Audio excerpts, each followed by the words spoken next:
20 bucket വെള്ളം കോരി കുളിച്ചതാ. അതിപ്പോ ഇവര് കോരി തരണം. 20 ബക്കറ്റാ? എന്നാ പിന്നെ നിന്നെ കോരി ബുദ്ധിമുട്ടണേ, കിണറ്റിലേക്ക് ഇറങ്ങി കുളിച്ചാ പോരെ? മതി മതി, താൻ പോയിട്ട് ഒരു 20ഓ 25ഓ 30ഓ ബക്കറ്റ് വെള്ളം കോരി കൊടുത്തേ.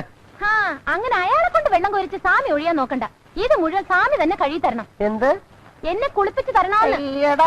അതിനെ വേറെ ആളെ നോക്കണം. അപ്പൊ സാമി വേറെ ഇടം നോക്കിക്കോ താമസിക്കാൻ.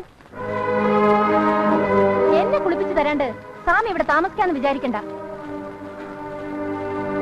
സ്വാമി സ്വാമി, അവള് പറയുന്ന പോലെ ഒന്നും കൂടെ കേട്ടേക്ക്. ഇല്ലെങ്കിൽ അവള് സമ്മതിക്കത്തില്ല.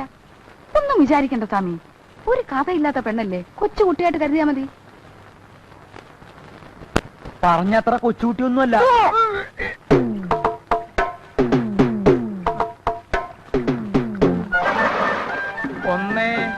തുടങ്ങിക്കോ.